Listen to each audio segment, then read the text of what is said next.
Let's go. I wake up to a... Propósito é uma palavra que, no fim das contas, sendo um palestrante internacional, especialista em gestão com propósito, me deixa bastante preocupado, Renato. Porque era para ser uma palavra inspiradora, direcionadora, e virou uma palavra angustiante para muita gente. Qual é o meu propósito? Será que eu tenho um propósito? Quanto custa o quilo do propósito? Né? As pessoas estão perdidas em relação a propósito.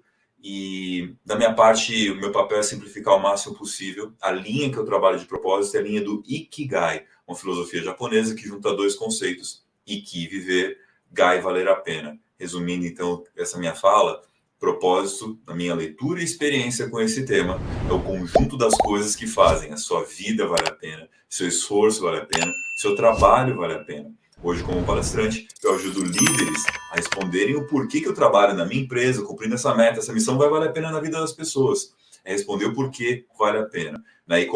E palestrando com liderados, qual é a motivação desse cara no fim das contas? Resumindo, propósito é o que faz valer a pena, dá sentido, significado para tudo aquilo que a gente faz.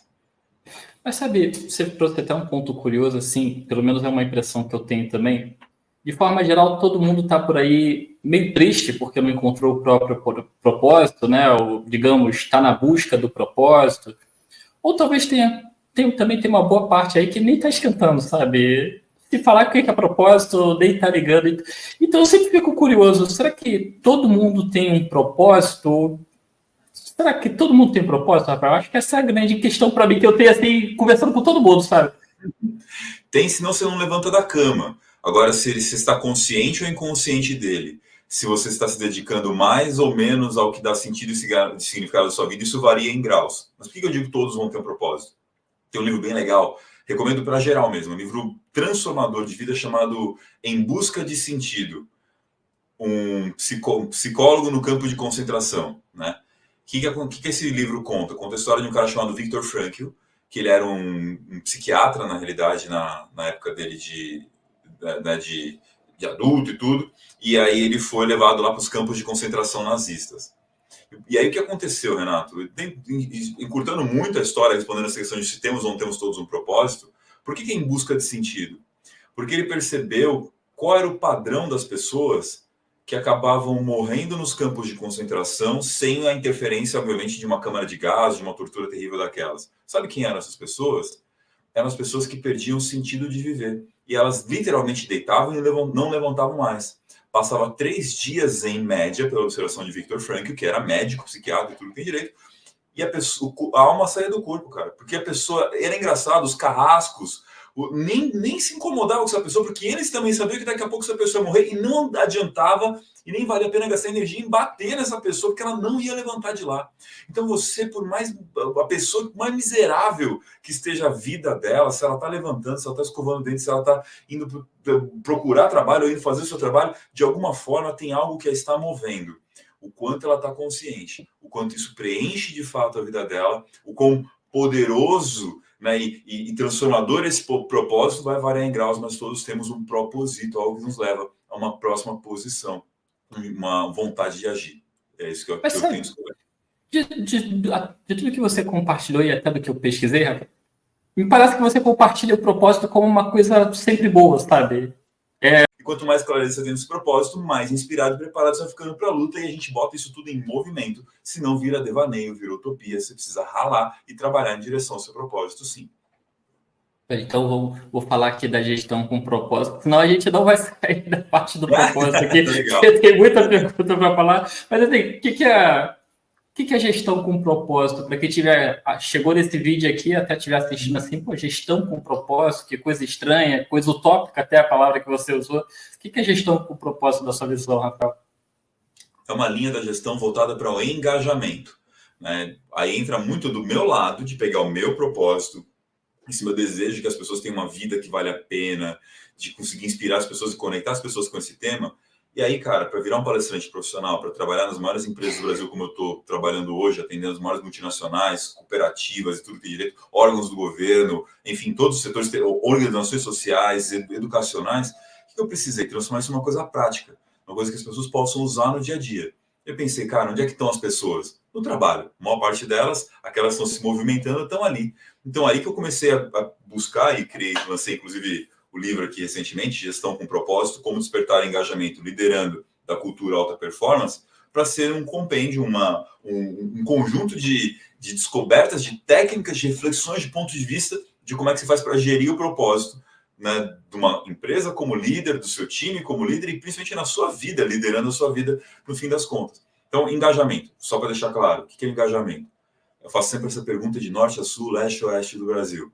Quem aqui gostaria de trabalhar com pessoas com mais brilho no olho, vontade de fazer acontecer, pessoas mais engajadas? 100% das pessoas, em 100% do auditório, as pessoas levantam a mão, Renato. Aí eu faço a segunda pergunta mais provocativa. Afinal, sou um perguntista, não é mesmo? Eu vou lá e pergunto para eles. Agora, sendo muito sincero, de verdade, quem aqui consegue ser essa pessoa com brilho no olho, vontade de fazer, acontecer o tempo todo, para toda e qualquer pessoa e todo e qualquer assunto? Ferrou. Percebe que tem um abismo entre as pessoas que a gente gostaria de trabalhar, as pessoas que a gente gostaria de ser e quem a gente consegue realmente ser no dia a dia? Boa parte do meu trabalho com a gestão com propósito é desenvolver as pessoas na direção de ter mais clareza do sentido, do significado, do que é valor na vida delas e aumentar as competências das pessoas, trabalhar competências de comportamento, de atitude, para elas conseguirem alcançar o que querem, sacou? E aí eu te faço a pergunta, então, como compartilhar isso, sabe? Eu vejo muitos gestores, muitas empresas que eu tive a chance de atuar, que tá lá, tem propósito, missão, valores, tem tudo escrito na parede, tá lindo ali, sabe? Mas, de forma geral, no dia a dia, da prática, parece que cada um tá seguindo o seu próprio rumo, sabe? Cada um tá seguindo o seu próprio caminho, ninguém tá alinhado com aquele propósito. Como o líder compartilha isso? Eu vejo até como um desafio pessoal, sabe? Às vezes a gente tem o nosso propósito tão forte, mas a gente tem dificuldade de, digamos, comunicar bem para os outros, sabe? Como o líder deveria comunicar o seu propósito dentro da sua empresa? Ô, irmãos, eu estou gostando pra caramba da sua pergunta. Eu estou vendo aqui que é o episódio 288. A qualidade das suas perguntas mostra o quanto que a sua empreitada como entrevistador já é uma atitude de protagonismo. Vamos lá. Cara, existe um negócio que é um desafio real das empresas, você, pela sua experiência, já viu e tudo mais, que é o quê? A dificuldade de fazer o tal do walk the talk. É você caminhar de acordo com o que você fala, né? E aí tem muita empresa com uma missão bonita na parede, uma visão bonita na parede e uma dificuldade tremenda de fazer isso acontecer na prática. Por vários motivos. Deixa eu trazer primeiro os problemas, depois a gente comenta como é que a gente faz para a empresa praticar de fato o seu propósito. Até te compartilho. Te agradeço aqui pelo elogio das entrevistas. Eu sempre compartilho aqui, Rafael. Um bom líder é alguém que entende que liderança você não faz para enaltecer o seu ego, não faz por você faz pelos outros. É uma atitude de servidão. Cuidado, que no servir as pessoas, você não está lá para atender as vontades. Você está lá para entregar o que elas precisam. O que o negócio precisa, o que elas precisam. O que elas querem, o que elas precisam, nem sempre é a mesma coisa. O nosso serviço é focado no que as pessoas que estão ao nosso redor precisam. O líder é aquele que serve.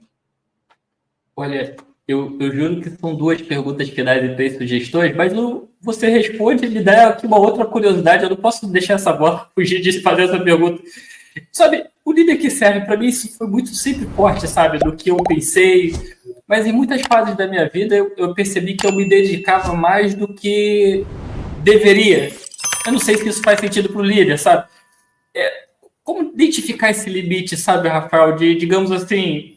Eu sempre pensei, eu tenho que me dedicar ao máximo para a equipe, mas muitas vezes eu percebia que a retribuição de certas pessoas, não como um todo, mas de certas pessoas nunca era a mesma, sabe? Eu devo em algum momento, digamos, não vou me dedicar ao máximo, ou como identificar essa linha ali de até aqui é o máximo que eu deveria me dedicar? Faz sentido a pergunta?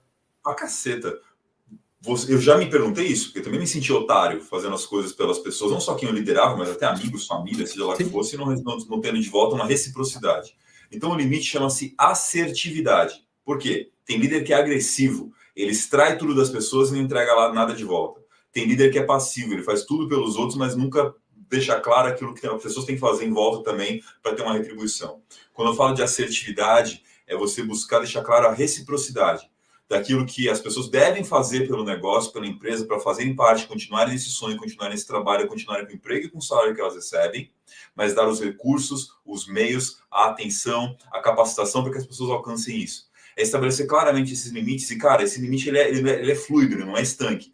O tempo todo as pessoas às vezes entregam mais, a gente precisará ajustar essa recompensa, às vezes elas entregam menos, a gente tem que trazer essa pessoa de volta. É muito manter esse equilíbrio dinâmico de você ser essa pessoa que traz uma relação de justiça e equidade entre o que a pessoa entrega e aquilo que ela... No meu primeiro mês monetizado, eu já fiz $3.000 só seguindo o que esse cara fala no curso dele. Então, se você quer ganhar dinheiro com internet e YouTube sem nem precisar aparecer, confere o primeiro link na descrição. Let's go. I wake up to a